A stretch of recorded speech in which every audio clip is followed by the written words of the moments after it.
आज हम भारतीय संविधान के अंतर्गत अनुच्छेद 18 के संबंध में संक्षिप्त जानकारी हासिल करेंगे। अनुच्छेद 18 उपाधियों या टाइटल्स या शीर्षकों के अंत की घोषणा करता है।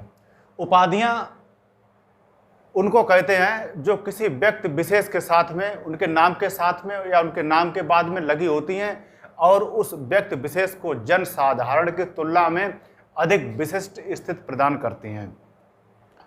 स्वतंत्रता से पहले भारत में अंग्रेजों ने जमींदारों को, चाटुकारों को और चापलूसों को अपनी ओर रखने के लिए, जिससे भारत की जो जनता है उसे अपने पक्ष में रखा जाए या उसे गुलाम बनाया जा सके, साथ ही साथ जो राष्ट्रीय आंदोलन है उसे कमजोर किया जा सके। इस संदर्भ में जो भारत के प्रभावशाली जमींदार वर्ग था उन्हें चापलूस बनाया और चाटुकार बनाया, साथ ही साथ उन्हें ऐसी उपाधियां प्रदान की जिससे वो जमींदार या संपन्नशाली व्यक्ति स्वयं को एक अलग विशिष्ट स्थिति में समझें और अपने को जनसाधारण या भारतीय जनता से उनके लिए इन जो संपन्नशाली वर्ग था, जमींदार या चाटुकार या चापलूस वर्ग था, उस वर्ग को ब्रिटिश सरकार ने कई आडंबरपूर्ण उपाधियां प्रदान की, जैसे sir, his highness, Rai Bahadur, राजा साहब इत्यादि इत्यादि।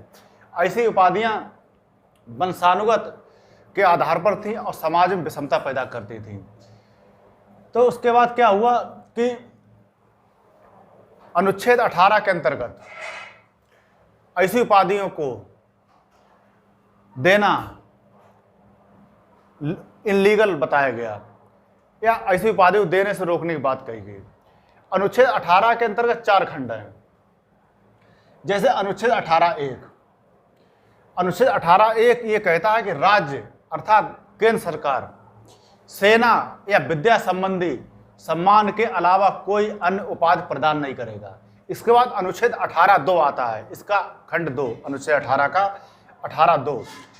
18(2) के अंतर्गत भारत का कोई भी नागरिक विदेशी राज्य से उपाधि हासिल नहीं करेगा।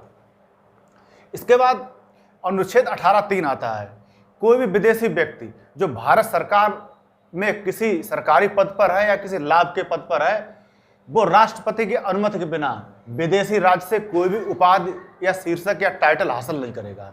इसके बाद अनुच्छेद 18(4) आता है।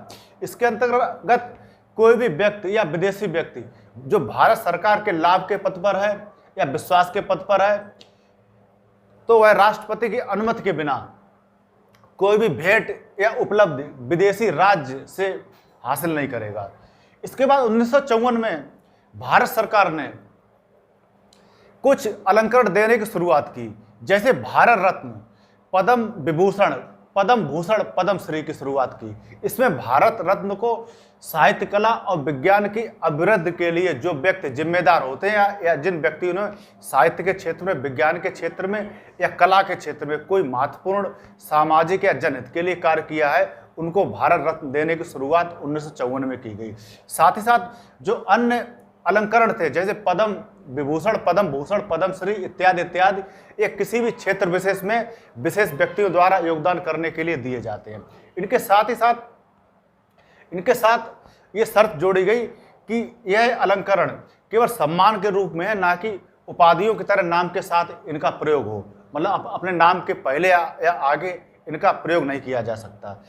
इसके बाद भारत के जो अटॉर्नी जनरल थे, उन्होंने जब जनता सरकार बनी 1977 में, तो उन्होंने सरकार को यह राय दी, अर्थात मोरारजी देसाई जो प्रधानमंत्री थे, उन्हें ये बताया कि ये उपाधियां अनुच्छेद 18 का उल्लंघन करती हैं और समाज में विषमता पैदा करती हैं। इसलिए जनता सरकार ने ऐसे अलंकरणों को देना बंद कर दिया। लेकिन 1980 में इंदिरा गांधी की जब कांग्रेस सरकार बनी, उसके बाद इन उपाधियों को देना फिर से प्रारंभ किया गया, जो अभी तक बदस्तूर जारी है।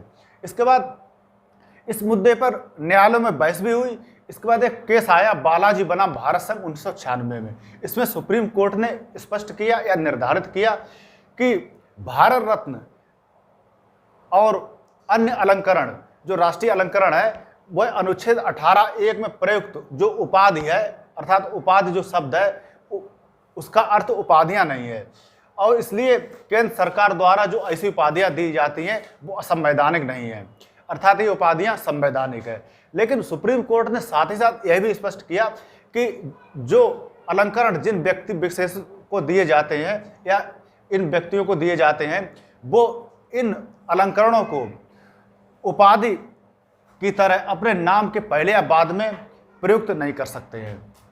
उसके बाद 2011 में जो भारत रत्न, जो भारत का सर्वोच्च सम्मान है, उसको देने की कुछ कसौटियां बदल दी गई।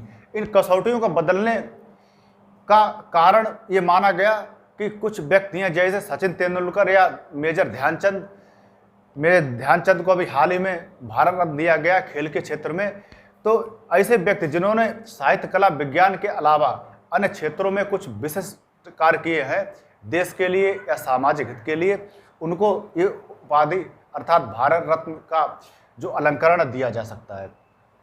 इसके बाद जो इस समय वर्तमान स्थिति है कि भारत रत्न देने की कसौटी यह है कि किसी व्यक्ति ने मानव उद्यम के किसी क्षेत्र में सर्वोच्च स्तर का निष्पादन किया है, अर्थात कोई ऐसा काम किया है जो समाज के हित के लिए है और वह कार्य उसने बहुत ऊंचे स्तर पर किया है। जैसे टाटा ग्रुप के चेयरमैन रतन टाटा, इन्होंने भारत की अर्थव्यवस्था में और औद्योगिक अर्थव्यवस्था में और आधारिक संरचना में इस ग्रुप ने बहुत ही अधिक महत्वपूर्ण योगदान किया है भारत देश में।